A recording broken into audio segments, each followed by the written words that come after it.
जय माता दी, जय माता दी। अहिले म ठ्याक्कै आसामको यो सुन्दर पवित्र ठाउँ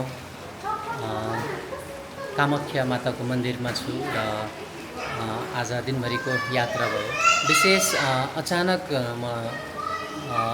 नै हुँदो रहेछ, किनभने माताको कृपा, माताको पुकार, माताले सायद एउटा सङ्केत दिनुभएको होला होइन। किनभने मेरो स्वास्थ्य पनि खासै राम्रो छैन अनि घरमा आमाले पनि भन्नुभयो माताको मन्दिरमा गएर कतै बिन्ती बिसाएपछि, किनभने धेरै समयदेखिको म अलिकति बिरामी भइबस्छु। एकदमै मेरो फेरि विशेष स्टोनको समस्या छ। हुन त मभन्दा पनि धेरै ठुलो रोग, धेरै ठुला बिमारीहरू धेरै मान्छेलाई छ, तर म लामो समयदेखिको चाहिँ स्टोनको बिमारीले चाहिँ एकदमै मलाई गाह्रो भइबस्छ होइन। 3 चोटि जस्तो अपरेसन भइसकेको मान्छे म।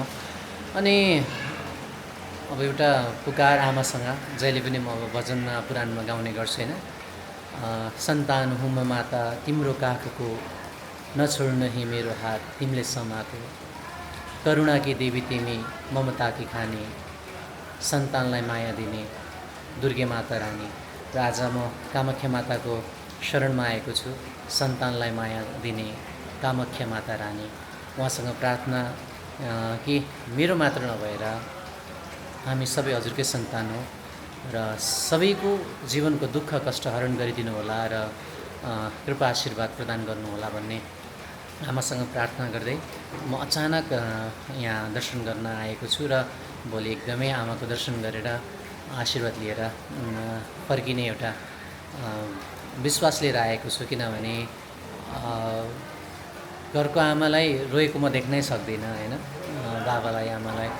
र मेरो कारणले चाहिँ अब अरू कुनै कारणले नभए तापनि होइन, विशेष मेरो यो स्वास्थ्यको कारणले चाहिँ धेरै चिन्तित हुनुहुन्छ, धेरै उहाँहरूलाई पीडा हुन्छ।